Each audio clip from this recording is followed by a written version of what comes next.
Hey, what's up, beautiful Bailcast listeners? I am Gio. And I'm Bart. And welcome to another episode. I'm so excited to be here.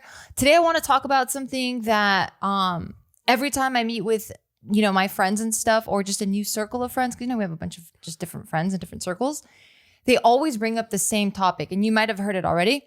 I want to talk about how it's been like, or how we get through being quarantined or locked down as a couple. Because the thing I've been hearing over and over and over again when I ask people how they've been, right? Because slowly we're like coming out of our holes and we're like socializing a little bit more, very carefully, of course. And then the thing when I'm like, hey, so what have you been up to? How's everything? How are you hanging in there? And they're like, you know what? Everything's all right. For the most part, everyone's doing really good.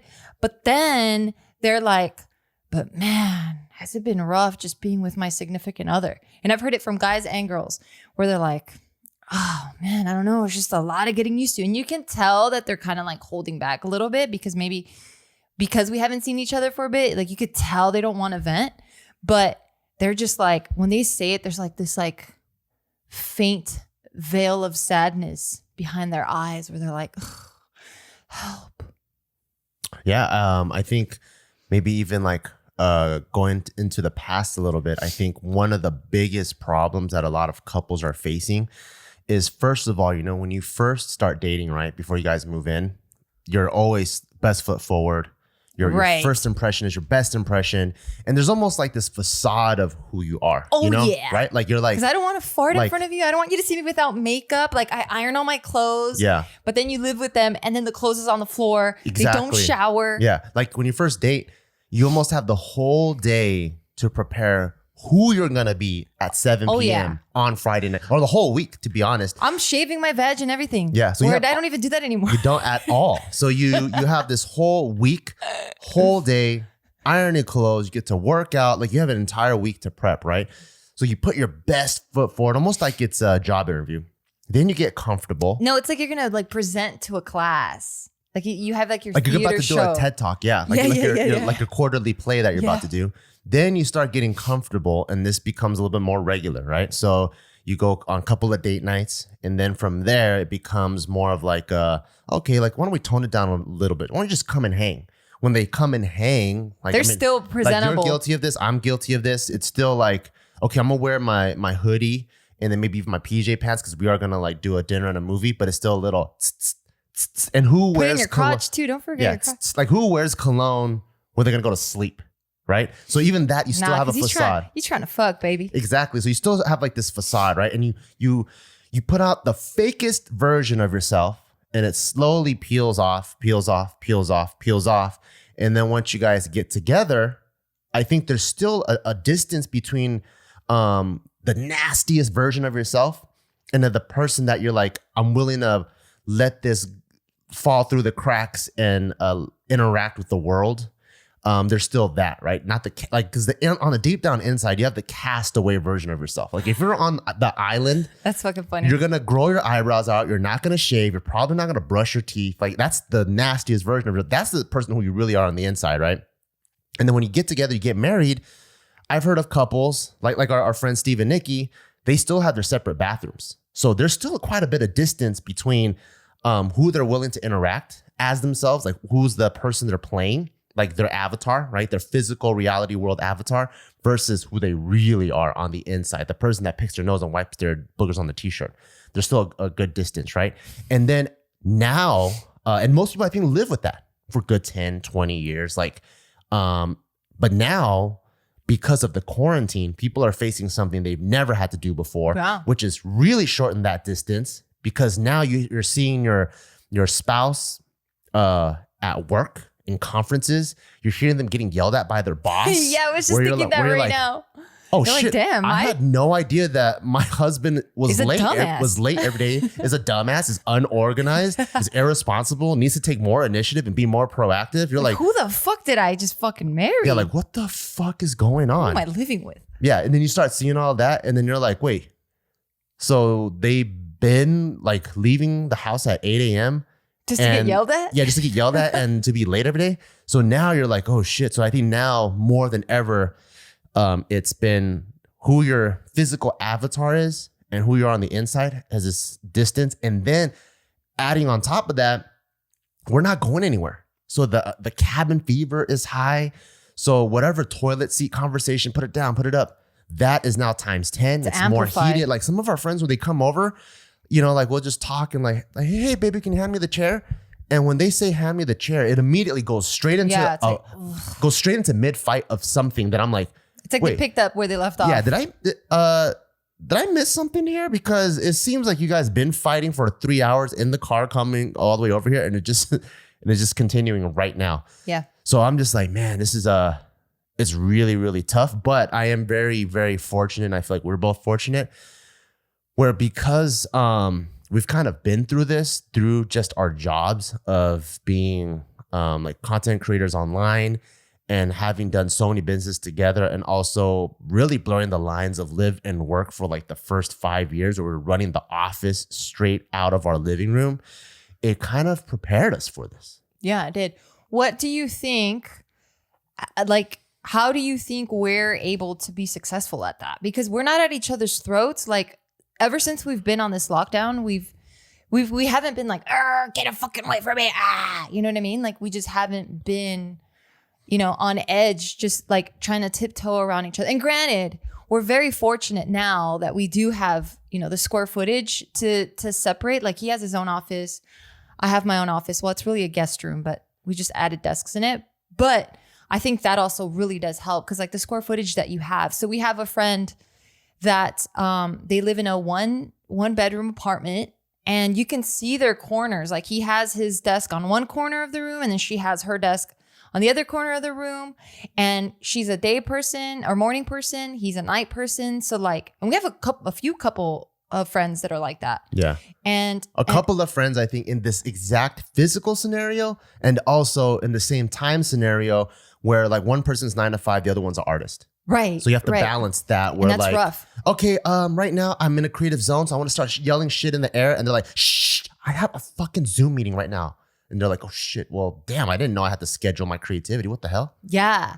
Yeah. So I think square footage has a lot to do with it. And of course, like you were saying, I feel like that's just like this deeper layer that I don't know if we have the time to get into of like, you know, we put up this facade in the beginning, we put our best foot forward. Yeah, definitely have the time. We just started. Oh, I mean, because I just feel like it's such a complicated and convoluted subject. Yeah.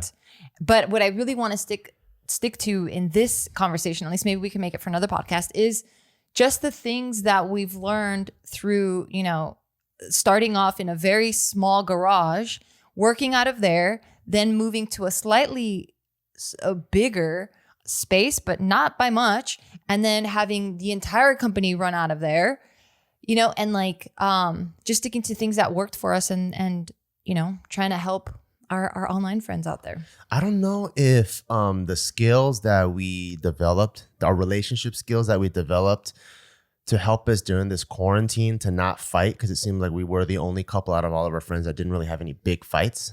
I don't know if they were developed in this quarantine. I think they were actually developed pre-quarantine. And as you guys know, we've talked about this before, where we went through like a dark patch in our relationship. And I think during that dark patch, it was like a make it or break it moment. Oh, yeah. And I think that's when we really worked it out and developed the skills and then the tools. Oh, I see how you got school. Yeah, nice. yeah. The schools. Good thing I didn't say the tills, where we developed the tills to have the proper way of expressing ourselves and working things out, you know? So I think like for us, it was like, you know, like I was very shy and intimidated with my sexuality. So that was something that I hid, right? Like I was jacking off like crazy, but she didn't know I was jacking off. That's just one very small example. It's neither here or there, but it helps paint the picture. Now everyone wants to hear that story. Okay, but so that was one thing where we talked about JQ News one time. You caught me jacking off in the backyard, right? I didn't even know you were jacking off. I thought you were talking to another girl. Yeah, so she thought I was cheating, but I was actually jacking off and trying to bust into the lemon trees. Anyways, so that was just one very small part of like that's fucking crazy. What happened, right? I don't know if we're fit to give any sort of pointers. Hey, we're not. Hey, do you wanna hear advice from a crack addict or from someone who's never even tried crack. I want to hear the crack addict for sure. It's right? gonna be entertaining. Because you as saw fuck. how their life was ruined, and you're like, okay, cool. Thank you for telling me. How do I this not do that? real life example that is not theory, and I could actually learn from you. All right, fine. So, that's just one little facet of maybe 10, 20 things that we weren't completely honest with each other. And because of that, I think we kind of lived like separate lives of lies. Yeah, we right? did. We did, right? And then I think the separate lives of lies, because we weren't real with each other, you can start to sense things and things don't match up. And then once it doesn't match up, it comes to a point in the relationship where you're like, wait, because as you kind of have to lie to keep the lie up, right? Like, so it's never one lie. It always has to be turned into 2, 3, 4, 20, 50. Yeah. So eventually you're like, wait, this lie that this person's keeping up with, this isn't even really this person. And I'm not really that person, and it's never like one person's fault because it's a two-way street. But you turn into two people, you develop into two people that aren't the two people that got together. And I think that's where a lot of people are at right now, where they're like, and they're not even lies. Wait a second. Oh, but sorry. they're like, I think that's where a lot of people are at right now, where they're like, oh, I didn't know you were that late, disorganized motherfucker. That's not the person I got with. The person I got with, you're boasting about these things, right? So now they're coming face to face with the truth. So for us, once we came to our face to face with the truth, which is maybe like what, 2015, 2014, around that time, when we came with our face to face with the truth, 2016, we started talking a lot, being brutally honest, no judgment area. Let's retrace our steps. Hey, you know what? I actually started not giving you the true who I am at step number 2. And they're like, what? Out of like step 100 that we were already supposedly like literally like in. right after the first step is like, step number 2. Oh, and then mine's like, then mine's step number 5. Oh, mine's like step number 11. And then we start to realize how many holes were actually there. And then in a no judgment free zone, not going, the step number 2, because that immediately will scare someone away. You're like, wait, I thought it was judgment free zone. I'm just laying it out there, right? So it has to be, you got to be able to like show the wound in the hospital, and the doctor can't be like, oh God. Because if you do, you're like, Yeah. I'm not going to show you shit then. Yeah, I'm scared. You'll never heal. So you got to be able to like show like fucking rotting green shit on your dick, and the doctor has to be able to go, oh, okay, cool. I see what's going on, Yeah. So we did that with each other. And through that, we showed each other the brutal, honest truth. And then from there, now this is the actual hard part. The hard part is, okay, so since these things were false about each other, when they come up again, what is the appropriate, healthy way of expressing it? Because obviously there are needs that aren't met. And and each single thing, it has to be a team effort.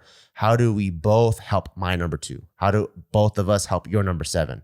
And I think that exercise itself took at least like a good year to develop the proper communication and also like system within our relationship to make it work. And I think because of that, now that we are truly two people where our distance, like our physical avatar and who we really are is really close, I think we're really close to just my nastiest self being able to be with your nastiest self. And I think that's very romantic. That is very romantic. What I wanted to say was, when you're talking about these lies, I think you're really referring to that avatar, right? It's not like, some relationships do have real deep-seated lies. That's also something to talk about. But I think just in general. I'm not talking about blatant lies. Right. I'm just talking about. We're just not being our true, authentic selves. Yeah. Because we're afraid of the judgment that we're going to get. Exactly. That's like what we're I'm not going to saying. be fully accepted. Yeah. Yeah. So that's what I was just trying to clarify. And yeah, I couldn't agree more. Just kind of thinking back at that, I'm like, yeah, how come it is that we're so comfortable? And it's because we did do that work. And I think maybe even now it would be really dope for a lot of couples to start doing that work.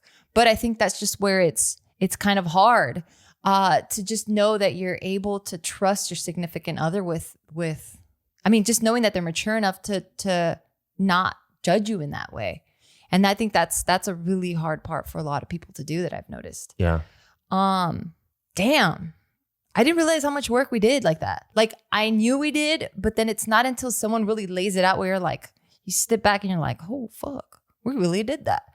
And I agree. Like, yeah, we weren't really being authentic with ourselves. And it did, 2016 did really put all that nasty shit in our faces where we're like, all right, we can fight it through right now. Or we can just, fight or flight. We could just bounce and say, deuce, this was a good run.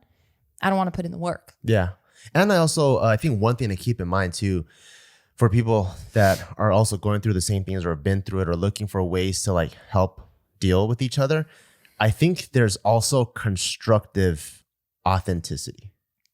You know what I'm saying? Like, so like, let's say Taika pisses me off, right?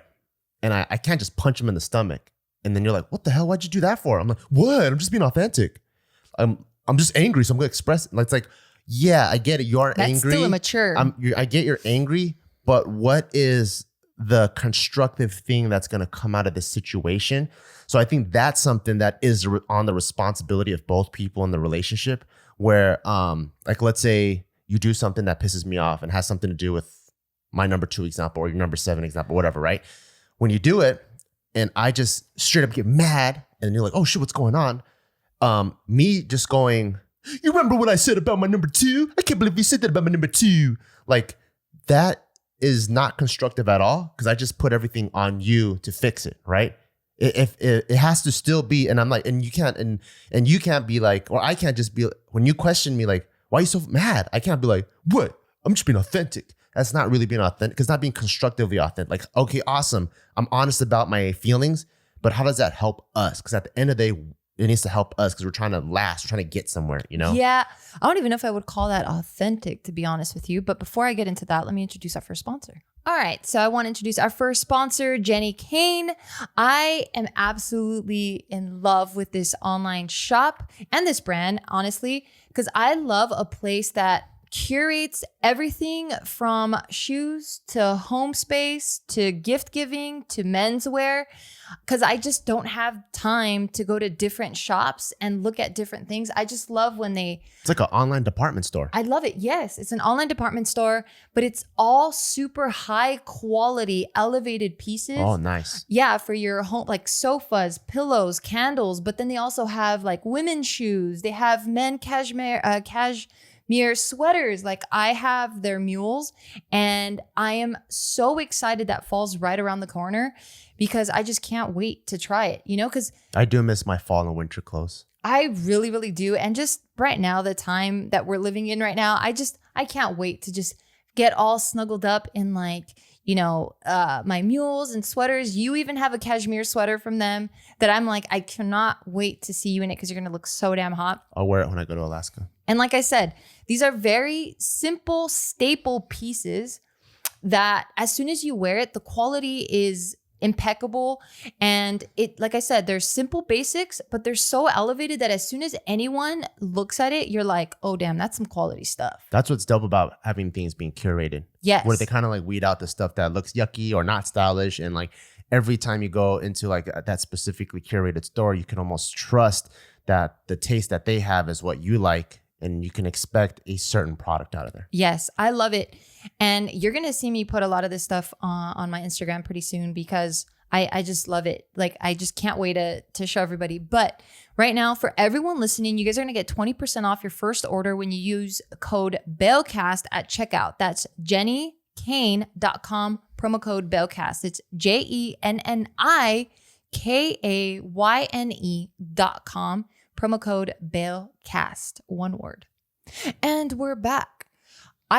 So the reason why I don't think it's being authentic, I think and maybe it was your example, but I think when someone presents something in a way where it's very loaded with negative emotions, I already feel like that's just an ego, you know, because it's like, hey, you know what? You really hurt me. Like, I think I should be able to, if you're my partner, I should be able to not have it all figured out when I'm presenting it to you.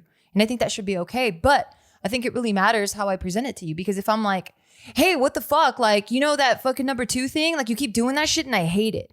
It should be more like, hey, you know what? When this number 2 thing, when that does happen, it really hurts my feelings. I don't know what happens. Like, I don't really have it figured out, but I just know it doesn't feel right. You know what I mean? Like, yeah. It's okay to not have the answer already. And that's something that I've actually learned, you know, when, like, just kind of going through everything we went through and just the length that we've been in a relationship. We've been together for 12 years. And I live in my head a lot. I'm very introverted. I don't have very many friends in which I can confide my true thoughts with. Not because I don't trust people. It's more because, like, I don't even know what I'm going through sometimes. So I live in my head so much where if something happens, I'm not quick to blame the other party involved. I'm quick to be like, okay, wait, fuck, how did I fuck up? Did I misinterpret it? Did I not? So I'm already trying to problem solve by myself. And I've noticed that when I'm in a relationship or just being in a relationship, I'm really excluding you, my partner, and not allowing for there to be another perspective or just another school of thought that's presented. So now it's just me in my own world coming up with my own conclusions and then presenting that to you. And that can be offensive. It can be completely off. And it doesn't really help with building a relationship. I've learned to just be like, hey, that didn't feel really good. And you're really good at not going like, well, what the fuck? Like, figure it out. Don't just give me your bullshit. You know what I mean? Because that'd be fucked up. And I'd be like, okay, well, I'm never going to share that again. Yeah. You're really good at being like, oh no, wait, yeah, let's talk about that. And that really, really helps. So I think it helps when you present a problem that both people can solve together versus they're the problem. I think that's like the biggest thing. Because if you start off with, I think a lot of relationships when we first start out, I did that for sure. I did it too. Like everyone does, you know, and that's what starts more fights. When you immediately go, you're the problem, then this person gets defensive, right? Yeah, because you don't leave them a room for anything else. Because now you're going like, you are flawed, not me. Versus like, this is the problem. It's not attached to you, not attached to me. But I do feel negatively about it. What can we do to solve this problem? Then it's more of like a team effort. And I think that's a way, that's what I'm talking about. I think being constructively authentic, where you're still being authentic. You can still feel what you feel, but it's not just taking the problem and throwing on the other person. Yeah. You know, it's more like, oh, how can we score more points together versus you didn't score enough points this game. Yeah, that's true. Yeah. That's definitely one facet of like living harmoniously and being stuck in a house for fucking hours. For sure, that's it. Just making sure that, you know, we lay the foundation of, hey, this is an open space. You should be able to say whatever you want to say without me judging or calling you dumb or being completely immature or taking things personally and this part is hard too,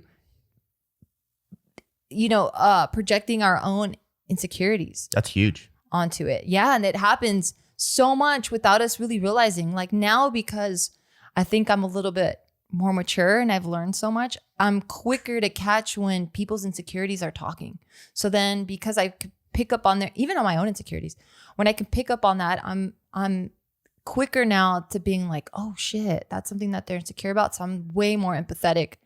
And I don't address the insecurity because usually the insecurity, they're trying to protect something and they're trying to defend something. So then the tone comes off more aggressive. The comments come out a little bit sharper. And if you're not really keen to that, then you're just replying with the same thing. Because now you feel judged, you feel talked down to, or it sounds condescending. And now that's when a fight happens. So because I've done so much work, I'm able to pick up on that. And I'm like, oh shit, okay, this is a soft spot for them. Let me see how else I can work around that. I read this quote by this guy I really like. His name is Robin Black. And he breaks down all these like MMA fights. And he also breaks down just random fights in the wild. You might have seen it because a lot of his stuff goes viral, like a cheetah fighting a bear. And he's the one that always uses the word bink, like bink, bink, bink, bink. So even like a big ass fight where Mike Tyson's knocking someone out, it goes bink, bink, bink, bink. But he put out this word, a phrase, and I might be butchering it, but the gist of it is the purpose in life is learning how to learn, how to learn, how to learn. Fuck. The purpose in life is learning or your purpose in life. Okay, my purpose in life is learning how to learn. Hold on. Learning how to learn, how to learn, how to learn, how to, what the fuck? How come it goes so many times? So, you know, like, so I was, yeah, exactly. I was thinking about that, right? So when you get in a relationship and you're learning about the relationship, you're actually not learning about the relationship. You're learning about a relationship. Then when you get older, you're learning about learning how to learn about a relationship. And then you're like, holy shit. Like, that's why all the things that you ever learn, it stacks and it compounds on top of each other. And then so when I feel like I'm high right now. Exactly. So when I was taking a shit today, I actually had like the most like the biggest epiphany profound. based off that. And I'm like, oh, I see where Bruce Lee's coming from. Except he probably discovered this thought in a mountain somewhere, and I discovered it on a toilet. And the thought Joke's on you, Bruce Lee. I know. You could have done it in a cheaper place. Probably smell better out there. But You never know. when people say like the end game for fighters, right, or martial artists is learning how to fight, right? So if you're good at fighting, or let's even move beyond that. When you're, as humans, I think we're just learning how to move. What are different ways that we can move?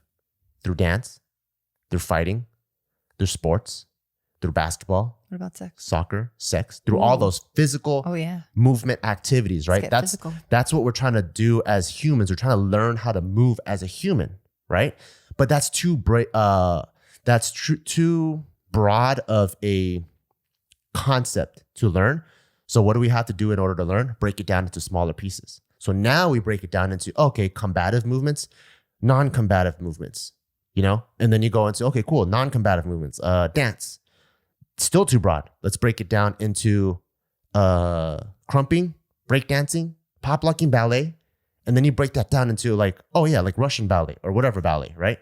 So you break it all down. But at the end of the day, every single movement is just learning how to move like a human being. So when you're learning how to move, you're learning how to move, how to learn how to move, how to learn how to move. Because at the end, we're all at the same goal. It's just how do we master our human body? And someone that has mastered their human body should be able to do all of those things. You should be a great fighter and a great dancer and a great everything because you've mastered every cell and muscle. You've melted my fucking brain. But I say that because I think in our relationship, it's the exact same thing. We're just learning how to feel. How to love. No, how to feel.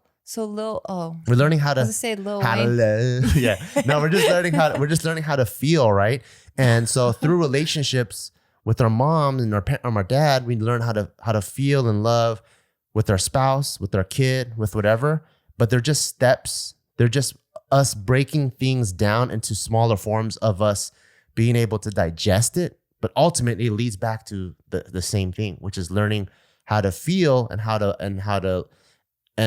learning how to feel also means learning how you feel on the inside and how that relates to each other. But how the fuck? Okay, then riddle me this, Bart Kwan. How the fuck do I not get mad? I need to be on a toilet to answer any epiphany questions. Oh, should we move the cameras? Yeah, I know.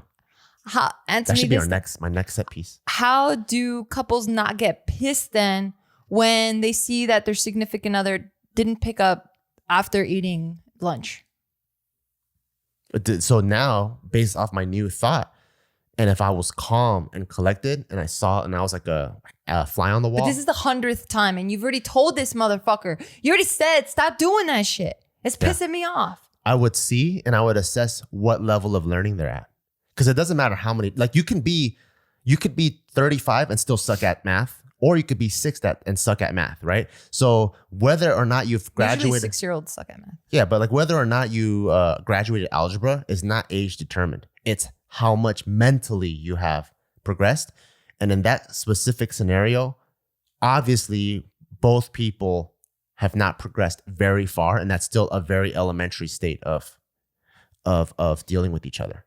You know, so you would have to troubleshoot from that perspective, not from oh wait, but they're both 45 or oh wait, they're both 17. I would have to troubleshoot based off their interaction, how well they work with each other. Because obviously they're not listening to each other, you know? Okay, well then you do that shit to me, not the cleaning thing. Yeah. But when I tell you, like, for example, and this isn't even a big deal, but just for the sake of the example, I'm going to make it a big deal. Trying to start a quarantine fight right here, right now. Yeah, motherfucker. Why'd you do that? Let's do it. No. So like you'll open up a package. Right. And then everything that was in the package, including the package itself, will just be like left. Like you just vomited everywhere on the floor. Where? Outside or in here? In here. Yeah, not this room, but like within our living quarters. Yeah. In our house. Yeah. I mean, I don't get mad, but I'm just like, wait, why does he do that? Because I probably just needed it for that one thing. Yeah. So I'm just saying like, but we do communicate. We do. I didn't know that made you upset. So I won't do it anymore. What? I'll bring it in here and have the explosion happen in here. That's fine. I've always said, can you please just complete something from A to Z? So like if you're pouring like a bowl of cereal, the milk is just about gone. You can just finish it or just dump it out because no one can really use that amount of milk. Yeah. But then you'll put it back in the fridge. You haven't done that anymore. Yeah. But I'm just using that as an example. Yeah. But I guess you just answered it, right? So I guess you didn't know. Yeah, I didn't know I was doing that. All right, well then never mind. That example didn't work. Yeah, but I'll bring it in here and I'll let it explode in here. I'm so glad we don't. That would fucking kill me. Like that would really kill me if we didn't have these walls and it was just one open space and I have to live seeing your trash. Yeah. That would kill me. Well, then that also has to be like what insecurity in you is it upsetting? It's a 2-person job. Like what is this neutral open box? Why is one person can't listen to the needs of someone else? That's for sure needs to be examined. And the other one is, why is an open box with no odor? Why is this a visual pollution to this person? I think for me, it would be because I can already see it accumulating. And if it's not stopped, it can be a big disaster. So you're trying to prevent a disaster. Yeah. And what is the actual disaster? Because like 20 boxes is not the house burning down. I just don't like living in unkept areas. So it's not visually pleasing. Well, moving around, like you're losing a lot more square footage because there's just junk everywhere. Who knows what kind of junk is going to be? Is it going to be food next? Are we going to have like maggots now? Like, are we going to attract ants if there's food? So I'm just trying to avoid, that's my version of a disaster. Like clearly the house isn't going to be set on fire, but it can be because if there's like a spark of, I don't know. I mean, that's a really big stretch, but I was going to say if there's like an electrical spark or whatever, it's just more mess but it just doesn't apply. But I think all of that's valid, So I think all of that is valid. But I think the work that both people need to take is, so when something is visually appealing, it's very important to you. And that's really, really important to you. And when it's not, it's a disaster in your mind. But you also, I think it's in your own work to not express a emotional disaster the way it is an actual real disaster, as if it's a fire. Right. And I think that is like in another relationship, that could be problem causing when someone is like, you left the fucking toilet seat up again. And you're expressing something as if someone's breaking into your car. Then that's the boy who cried wolf. But on this side, understanding the needs of someone, they should know like, okay, this is this important to someone. This person isn't being a good partner if they don't understand how much of something that's visually appealing or not appealing can be an emotional trigger. And this person needs to do work regardless if they scream or not, but it always takes two to have a harmonious, because ultimately what's the goal? We want to be harmonious. We want to keep the decibels down inside the house where people aren't fucking screaming and shit. Yeah. So I think it's like on both sides, you gotta examine and see what's happening, but not also not use it as bargaining tools. I think that's the most immature move, and it's also not constructively authentic, where you're like, hold on, wait a minute, because I do want to present our next sponsor. Okay. Shout outs to our sponsor, Fight Camp. I freaking love Fight Camp because you guys know that I love martial arts, specifically boxing. And what's really, really cool about Fight Camp, in my opinion, especially these days where not all the boxing gyms are open and people really want to box, Fight Camp is a great way to not only progress boxing if you've already been boxing, but also a great way to start boxing if you've been intimidated to even go to a boxing gym. So they have 12-week starter programs that teaches you the fundamentals of boxing. You just download the app and you immediately have access to hundreds and hundreds of different workouts.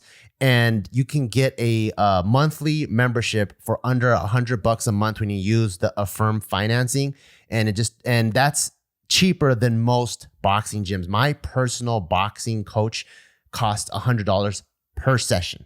So this is way cheaper than that. And you will get one of the instructors on here is actually my boxing coach. Shout outs to PJ. Hey. So This is like very, very high quality. You're going to get really great coaching, and you can have up to 5 people sign up for the same account. So that's under $20 a person. You get the whole family boxing and moving and having a really, really good time. And right now, Fight Camp is offering flexible financing for as low as 0% APR.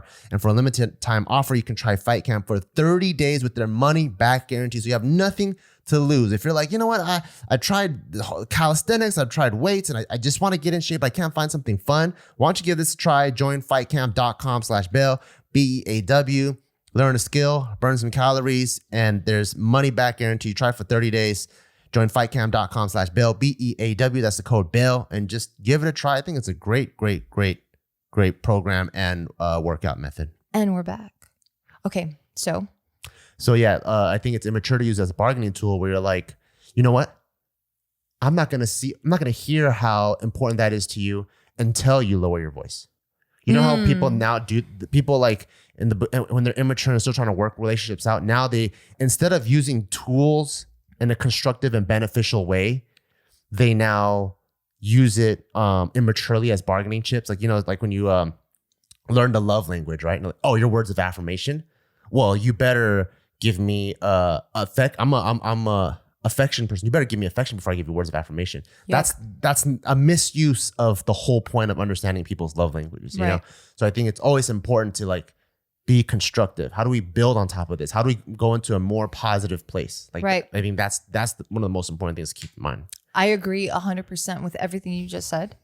Another thing that I feel that me and Bruce Lee are exactly the same. That's literally what we just said. You agreed. Yeah, you guys are both Chinese. Okay. That's about it. We're both philosophers and I'm freaking badass. Yeah. I mean, it depends who you ask. But I'm asking you and you agree. I guess. Thank you. God damn it. You made me lose my train of thought. What was I saying? You said something about me and Bruce Lee are literally the same, you said. I didn't because your head's way bigger. Oh, fine. And your body percentage of fat is way higher. I'm just kidding. Well, I'm warmer. That guy's probably cold. Dang it, what was I gonna say? He is cool. You're right. He's real cool. What were you gonna say? That damn it, you fucked around too much and I forgot. So you just came off of saying, what did you just say? I said that you can't be immature and you can't, the tools that you're given. Oh, right. It's not constructive to use them as bargaining chips. Yes. So I agree with that. It's a misuse. Yes, I agree with that. And another thing that I want to agree with and really emphasize is anytime you're making a problem just be one-sided. And we did kind of touch on it in the beginning where it's like you're constantly saying like, why don't they do this? Or why don't they check out for that? Why are they always doing that? Like checking out that dialogue and just being like, damn, why are they so inconsiderate? Or like, I already told them, what the fuck? Like they just don't respect me. You know, like that inner dialogue, like that argument that people have in their heads. And it's funny because you bring this up a lot where you're like, damn, why is this person acting like they've been arguing with me in their head for such a long time? Because I think I'm guilty of doing this. I don't know if I do it anymore, but yeah, like you just start building these scenarios in your head based on your own insecurities, your own inner dialogue, your own traumas and triggers, and it's never really being communicated to the other person in a constructive way. It's more like, hey, I don't like when you do this or you fucked up. And I think something that's really helped me is 1, not solving everything or trying to solve everything in my own head. 2, making sure that before I point the finger at you, I go, wait a minute, why does this bother me? And that's that inner working that you just finished talking about. Yeah. You know, like why does it bother me that he doesn't throw away the empty bottle of milk? Because he puts it back in the refrigerator. It could be an insecurity that now you're placing an unfair demand on the other person. Yeah, for me it was that. For me it was like, I'm like, damn, he doesn't respect me. And I didn't even realize that I was having that. Because when I say it out loud, it sounds very extreme. But when I had it in my head, it made sense because I think I'm just like this echo chamber of negativity going, yeah, you're right. Tell him, girl, he doesn't respect you. You've told him a million times. Like, it's like I have a circle of bitch friends in my head going. Sure do. Still? No, I'm just kidding. Yeah. So Still. That's awesome. So because it was happening, I was like, I'm clearly right because me and all my friends are saying it's right. Yeah. And like, then when I would pause and I was like, wait, why does this really bother me? Is it because he doesn't respect me? And then once I started asking quality questions in my mind, I'm like, of course I know he respects me. Yeah. Like I wouldn't be with someone that didn't respect me. So then the real friend stepped in and was like, step aside, bitch friend. Like, let me bring some logic into this conversation. Yeah. So I was like, of course he respects me. Okay, well, why do I think it does? Like he doesn't respect me. And then I'm like, oh fuck, because and it actually reverted back to just me being a kid and never being heard. And no one ever really listening to anything I had to say. And I was like, whoa, that shit's fucking deep and profound. And once I was able to really uncover that, I was like, oh damn, that's like a big insecurity of mine that I didn't even think would be triggered by a fucking gallon of empty, or like a empty milk gallon or whatever cartridge. I think that's most people. Most people, they have so many like either like inner trauma or insecurity or whatever things All of us that they're dealing with. Yeah, all of us. Yeah, everyone. And like the outside world that we're fighting with, especially I think in politics, it's just the manifestation of that, you know? And I think like something that's like really a movie that was really deep that brought this up was Inception. You know how like Leonardo DiCaprio was getting into that guy's mind. Mm-hmm. And he's playing on all insecurities. Yeah. And then when he's getting into that guy's mind, as soon as you start like rocking the world, then, you know, like the people that are walking around, they start looking at you. And then you're like, oh, I shit. thought you were talking about the part where he goes into the son's mind and he starts fucking with him. And like, he starts acting like the dad. Yeah. And then he says how the dad didn't trust him and like just really like playing on that kid's insecurities. So there's that part of it. But I think also the other part of it is, when you sense that something's weird, then everyone starts looking at you, and almost it's like the enemy isn't really the enemy. It's just yourself. It's just the physical manifestation of your own personal demon that you're working with. And I'm like, damn, that's a really like cool like visualization of what people go through. You know? But I guess like let's say people just because this takes a long time. It really does take a long time to really uncover this. Like you said, you know, back in 2016, we talked for that full year. We talked every single night for hours. Like we were sleep deprived for the longest time, but it was because we were just sitting there doing homework. Like we were just constantly uncovering. But let's say for now, right? Like I'm at wit's end with you. Not really, but I'm at wit's end with you because we've been on lockdown. My boss and my company is demanding so much out of me. They're cutting my pay. They've cut my hour. Well, they didn't really cut my hours. They actually gave me more hours to work on. I'm constantly in my computer. I barely have time to eat lunch. You're not respecting like my workspace. You're being hella loud. You walk across the fucking living room in your underwear when you know I'm in a Zoom meeting. Like, how would we deal with something like that?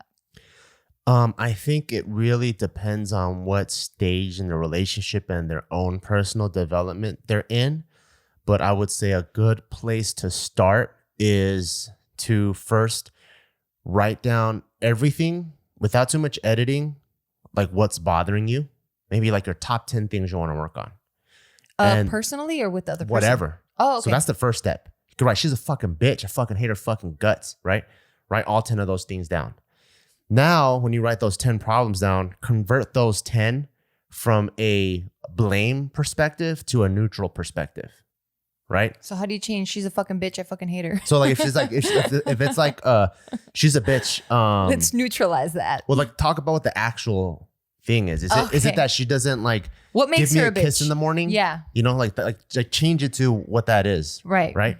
So change it to from whatever. Because I don't like people editing, because the minute you start editing, you're looking for solutions, and then there's a chance that you're not going to come face to face with what's really bothering you. And I think that's really important, to validating people's emotions. I think that's really important. So validate your own emotions. Put it out there. She's a bitch. Fuck her. You know, I should never fucking have married her. Awesome. Get that shit all out. Wait a minute. That sounds, get that shit all out. Is you confessing something? Well, I already wrote down the other part, so I'm on the second phase. So now the second part is, okay, make that part neutral. Once you have the neutral parts, I think sleep on it. The next day, look at it in a way where if you look at the neutral parts and you can give it to anybody, no one would get pissed. Cool. They're truly neutral. Now take the other part, throw it away. Don't ever show that to anybody because you're in big trouble, guy or girl. Yeah. And then take the part that's neutral, take it to your significant other and be like, hey, I've been brainstorming some things that have been bothering me. I'm not blaming anyone, but I want to see if you can help me or if we can help each other. Make it neutral playing ground, no blame game, no nothing. And then start writing what could be possible solutions to those things. And also keep in mind that many problems aren't solved the first time.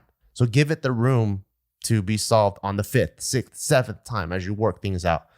That's what I would do. And just 10 things. And then, and I think if you can resolve even like 5 of the biggest things that are bugging you. 5 is a lot. I think it will free up so much mental, emotional space that it would just allow you to like, to breathe, you know? Because I think even like... I think 5 is a lot, and I want to not correct it, but I do want to encourage that.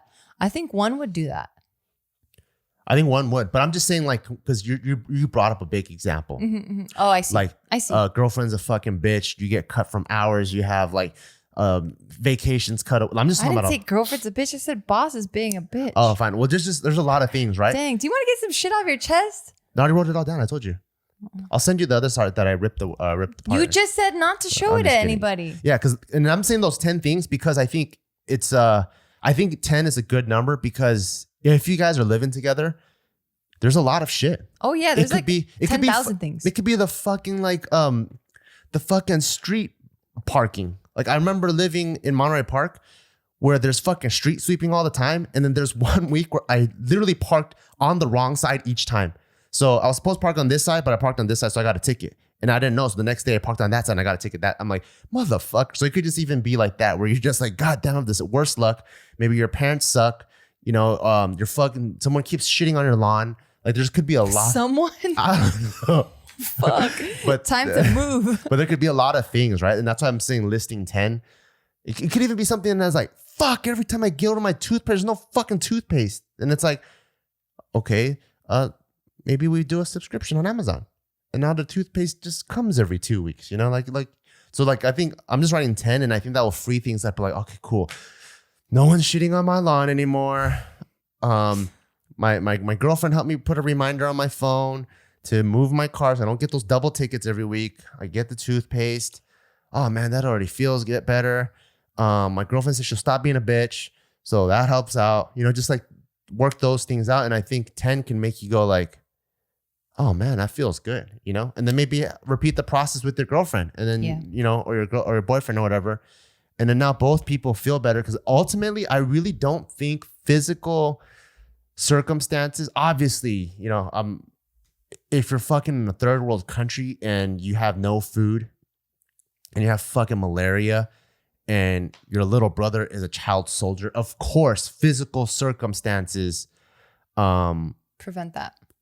Do affect your happiness. But I'm talking about if you are in a car and you can listen to a podcast in the first world. You're right. I think most physical circumstances isn't really what is bothering you. It's what your emotional needs that aren't met, that's you're throwing out into the world, and then that's being attached to a physical thing. Yeah. You know, because like some of our happiest times when we first got together, we were actually really broke. We're broke. Negative in our bank account all the time, constantly getting overdrafted. My car was sucked, your car sucked, but we're so happy and full of love, it doesn't really matter, you know? I had a Honda Accord, it didn't suck. It was compared to your car, oh, that's true. Your car sucked. It did, no, you didn't. You had a Tahoe. Nuh-uh. You had the blue one. Yeah, but like I lowered it so much, it kept scraping over all the speed bumps. Wow. Wow, dude. And then my 22-inch wheels are so bumpy all the time. The rims? Yeah. Oh. They're so bumpy. You know what? I'm going to stop here and I'm going to introduce our final sponsor. Okay. Thank you to our sponsor, BetterHelp. I love this sponsor because I think everyone could use an extra person to talk to, especially when they're neutral, especially if they're professional. Because right now, a lot of people are feeling like all kinds of anxiety. There's just a lot of things going on in the world. There's a lot of uncertainty. Mm-hmm. And then when you bottle all those things up inside, it's not very healthy. And if you're not sharing it with someone, or if the someone you're sharing it with is also going through the same trials and tribulations, it's just negativity feeding negativity, and it goes nowhere. Yeah, and one of the biggest problems with that is a lot of people, it's actually this inside intangible thing that is preventing them from reaching their goals or their happiness. You know, a lot of times they're like, I know I need to go to the gym, but I can't because of all these thoughts. So if you can unpackage that, talk with a professional and walk your thoughts out and release that almost internal knot that you have inside. Yeah. And also what I like about this is that one, it's very affordable. So initially, you know, when I was growing up, unfortunately, we didn't have stuff like this. And I only thought that therapists and therapy were for rich people, to be honest. And I thought it was for that. And just the thought of me sitting in front of a stranger divulging all this like precious Personal information and secrets, I couldn't imagine myself doing that. But now I know with Better Health, I can log into my account, send them a message, and I can just write for days as much as I want to without any sort of judgment, just pour my entire heart out. I know that, you know, I'm going to get a very thoughtful response from a professional. Yep. BetterHelp is committed to facilitating great therapeutic matches so they can make it easy and free to change counselors if needed. So right now they have a special offer for our Bailcast listeners. You get 10% off your first month. That's the entire month, 10% off. So good. At betterhelp.com/Bail. That's BETTERHELP.com/Bail. Go there, talk about your feelings, and hopefully you feel better. Okay. And yeah, we're talking about how privileged you are. Just kidding. Yeah. No, that's I hate that I'm like always agreeing with you, but I agree. Don't agree then. Stop saying that shit. No, It's but I fucking agree. annoying. It's fucking annoying. I think you're very wise, and I think It's fucking annoying me. you really nailed it. You're a bitch. I am. No. Fine. Am I? Yeah. Okay, cool. No, but I think another thing that really, really will help is just breaking up because right now, what? Nothing. Because right now, a lot of us are doing the same thing over and over and over again, right? We're probably eating the same thing. We're probably sitting in the same position, wearing the same clothes, maybe for a few days. I know. I mean, but we're at home. We're in our comfort zone. This is our little cave, you know? So a lot of people, We're a lot of us are castaway versions of ourselves. Exactly. Yeah. So there's a lot of repetition going on. And because, like you said, we have trained ourselves to be able to separate work and life because we just had to, because we had an office literally in our living room. We had to, early on in our relationship, we had to learn to be like, whoa, okay, this is really affecting like our relationship because we just didn't know when to turn it off. We had people over all the time, so we didn't have a lot of time to be intimate and just be a cute couple. We were always coworkers. And now I think everyone's dealing with that. So I think a really good thing to practice is to set a beginning and an end time to say, hey, and I mean, this is going to help your productivity too, but just saying, hey, I'm going to wake up at 7:30, like as if I'm going to go to the office. This just so happens my office is just a few feet away now. I don't have to get in my car, but I'm going to stick to that routine. I'm going to get up, brush my teeth, take a shower, get ready, and not like full blown get ready. If get ready just means getting out of the clothes you just slept in and moving into new clothes that you could possibly sleep in, I think that'll definitely change it. Then saying, okay, I'm going to sit in my chair. I'm going to work for, this amount of hours. I'm going to have a lunch break for this amount of 30 minutes to an hour, keeping it the same. But then ending it when you can end it. Like I know some jobs are demanding and you guys have a lot of projects going on, but as much as you can have that work-life balance, I think that's definitely going to help the relationship. Because when you and I wouldn't turn it off because we're still working at 9, 10, 11, 12, 1, 2 sometimes, how are we going to be a couple? Because it's like my phone's going off or you're constantly on it, typing back to people or calling or there's still people over. It's like, when are you going to nourish that relationship? So I think right now we've been on lockdown. I'm talking about US specifically. We've been on lockdown for what, 6 months? Long time, yeah. Yeah, like that takes a toll on a relationship. Maybe the first month you don't really feel it. The second month, things might feel a little bit cold, but you're like, okay, I see it. We're just adjusting. 3 months, I get it. But 6 months, now you're really starting to feel some shit. So I think as soon as you can set a beginning and end time, as soon as you can, close the laptop, close the planners, put that aside, like really put it aside and make a conscious effort to turn your brain off from work mode. And now let's play. I think play is really important right now. And I'm so grateful that I have you and Taika in my life to do that because I forget, I forget sometimes that I'm not living in that moment. Like I'm not living in the now and I'm anxious or I'm stressed or I'm worried or I'm angry. And it's literally because I'm thinking of things that happened in the past or things that might happen that haven't even happened yet. So they're everywhere but here. Everywhere but here. So when I was able to tap into literally just play, so that's me crawling, like you saw me yesterday, I'm crawling around. I'm like, hey, for the next 10 minutes, I'm going to act exactly like Taika. Not think about anything. I'm going to bark when he barks. I'm going to get on all four when he gets on all fours. You burned a lot of calories in those 10 minutes. Yeah, I was really tired. That kid's crazy. He's fucking crazy. But it really helped me tap into just a happy space because I'm not thinking about what's due. I'm not thinking about what I didn't answer. I'm not thinking about people, projects, anything. I'm with my son. I'm having a good time and I see you smiling and I'm like, oh shit, this is really good. It like recharges me. It makes me feel refreshed. And I know not everyone has a kid to fuck around with, or maybe that's just not your style of play. But, you know, another version of that is just. But you got to play though. Yeah. I'm saying, yeah, play, but there's just different versions of play. Yeah. I mean, if you have a hobby, like you skateboard or you mountain bike, whatever, that's awesome. But if not, like, let's say even trying on different clothes, looking at yourself in the mirror, playing, turning on the music, dancing for an extra 30 minutes in the shower. Yeah. That's play. Like, I think it's important to tap into that, daily tap into that childhood mindset of where fuck anything that matters right now. Like not worrying about your mortgage or your income for 30 minutes a day is not going to kill you. It's not. But it does wonders for your mental health to just be in this goofy and fuck around and be lighthearted. Yeah. Yeah. There's nothing wrong with that. Like it's so sad. And I'm so grateful that I've been able to tap into that recently, but it's just so sad that I let that little kid in me die. And I'm like, oh man, that's when I've had like the best memories, you know?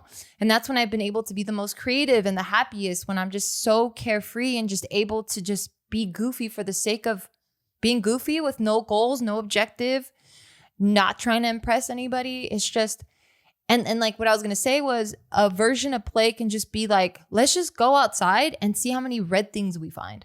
Or let's just go for a walk and like the first flower we see, let's try to smell that, you know? Like, let's not pick it because they're still alive. But yeah, like there's just so many different versions of play for all of us. I think that's really important just to tap into that and just kind of, it breaks up the monotony too, because I think that's where the whole midlife crisis thing comes from too. Oh, because you've been hustling so hard and you're an adult. Well, and like, yeah, you're so, you've removed yourself from play from so much, right? That like you always see of like the 40, 50-year-old like dad that ends up getting the yellow Corvette. The Corvette, yeah. And then you're like, oh, damn, guy's going to midlife crisis. And even then, when this guy's been suppressing his play for 20 years, even when he plays for the first time, people already shit on him. You know, they're like, look at that guy. What a fucking loser. He just act his age. Yeah. And he's like, what is he trying to do? Get a 25-year-old girlfriend? And then I'm like, nah, motherfucker, he's just trying to play. I'm like, that sucks, you know? And I'm like, why do you have to bottle things up into that? Like, have a little bit of play every day and just like I think that's why like Rob Dyrdek is such an inspiration to me, because I don't know if you've ever stopped playing.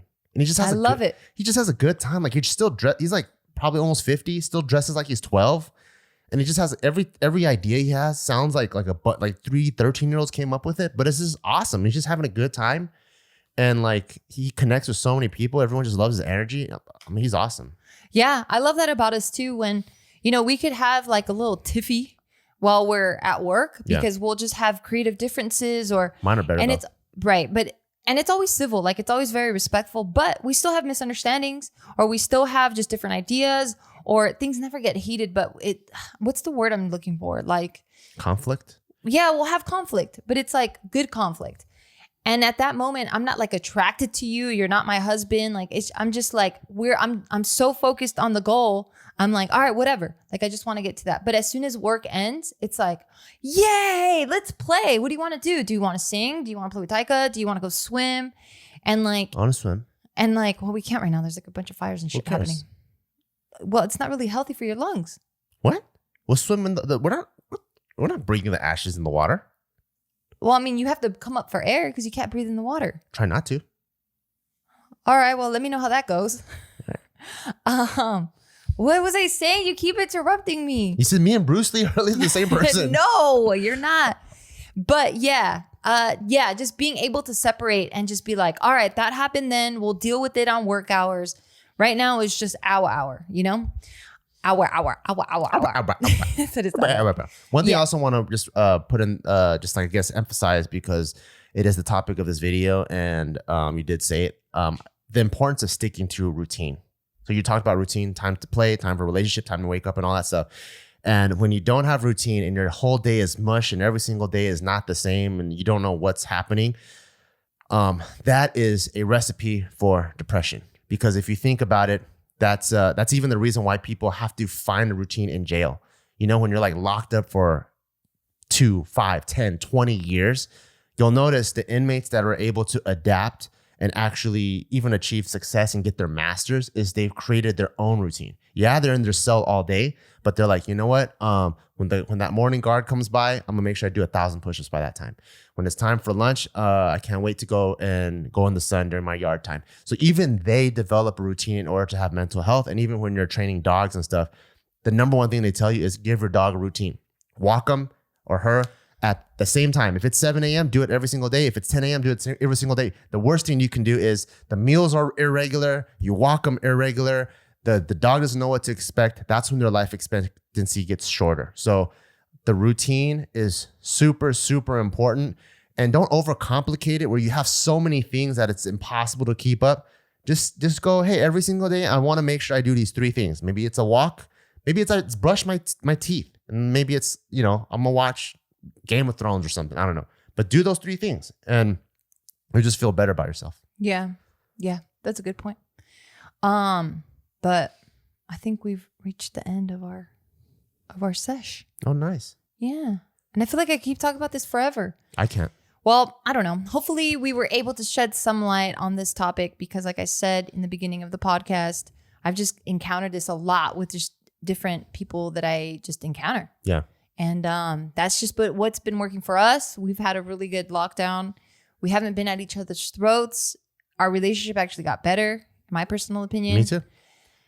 And yeah, just wanted to share a little bit of our little golden nuggets with you guys. But silver nuggets too. Why are they silver? I don't know. Okay. I like silver nuggets. Well, on that note, I want to close it with thanking our sponsors. So thank you to our sponsor, Jenny Kane. Just remember that right now you're going to get 20% off your first order when you use code BALECAST at checkout. That's JENNIKAYNE.com, promo code BALECAST. And thank you to Fight Camp. Remember that right now for a limited time offer, you can try Fight Camp for 30 days with their money back guarantee. So just go to joinfightcamp.com/bail. Again, that's joinfightcamp.com/bail. And last but not least, don't forget to check out me and Ma Bear's brand. That's Barbell Brigade. Go to barbellbrigade.com. We have a full line of supplements to optimize your health and wellness and performance, from our creatine, which is our strength stack, to our pre-workout, multivitamin, immunity support, and performance greens. And we got the dopest tees and hoodies in the fitness game, guaranteed. Make sure to go check that out. barbellbrigade.com. Don't forget to dominate humbly. See you guys next time. Bye.